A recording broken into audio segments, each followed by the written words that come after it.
The Lord be with you. I'm Deacon Keith Fournier, and our first reading is from the second book of Samuel. A messenger came and told David, "The men of Israel have shifted their allegiance to Absalom." David said to all of his retinue then with him in Jerusalem, "Up, let us flee, or we shall not escape from Absalom. Leave as quickly as you can in case he mounts a sudden attack, overcomes us, and puts the city to the sword." David then made his way up the Mount of Olives, weeping as he went, his head covered and his feet bare. And all the people with him had their heads covered and made their way up, weeping as they went. As David was reaching Bahurim, out came a man of the same clan as Saul's family. His name was Shimei, son of Gera. And as he came, he uttered curse after curse and threw stones at David and at all King David's retinue, even though the whole army and all the champions formed an escort around the king on either side. The words of his curse were these: off with you, man of blood, scoundrel. Yahweh has paid you back for all the spilt blood of the house of Saul, whose sovereignty you have usurped. And Yahweh has transferred the sovereign power to Absalom, your son. Now your wickedness has overtaken you, man of blood that you are. Abishai, son of Zeruiah, said to the king, "Why should this dead dog curse my lord the king? Let me go over and cut his head off." But the king replied, "What concern is my business to you, sons of Zeruiah? Let him curse.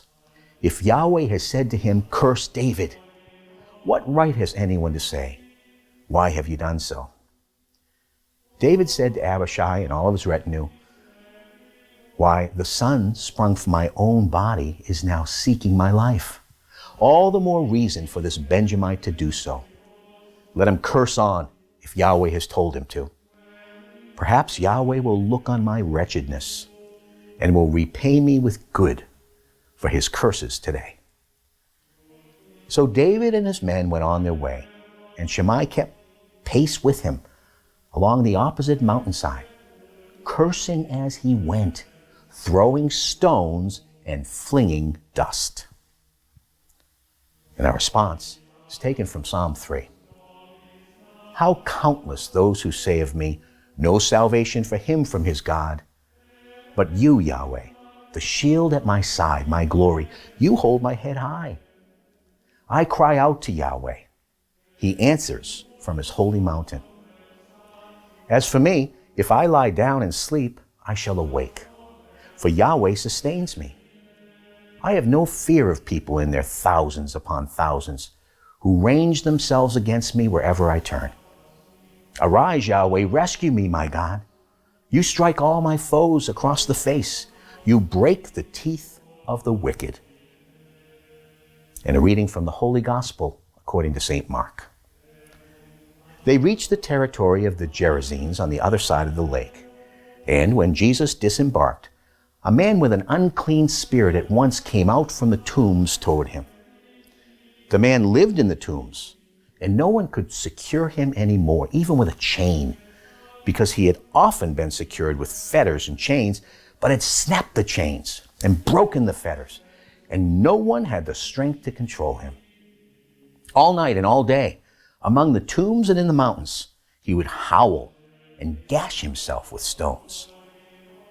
Catching sight of Jesus from a distance, he ran up and fell at his feet and shouted at the top of his voice, "What do you want with me, Jesus, Son of the Most High God? In God's name, do not torture me." For Jesus had been saying to him, "Come out of the man, unclean spirit." Then he asked, "What is your name?" He answered, "My name is Legion, for there are many of us."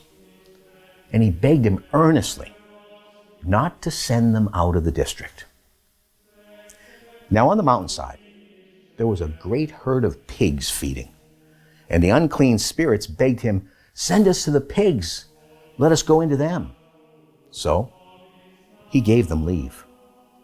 And with that, the unclean spirits came out and went into the pigs, and the herd of about 2,000 pigs charged down the cliff into the lake, and there they were drowned. The men looking after them ran off and told their story in the city and in the country all round about. And the people came to see what had really happened. They came to Jesus and saw the demoniac sitting there, the man who had had the legion in him, properly dressed and in his full senses. And they were afraid. And those who had witnessed it reported what had happened to the demoniac and what had become of the pigs. Then they began to implore Jesus to leave their neighborhood.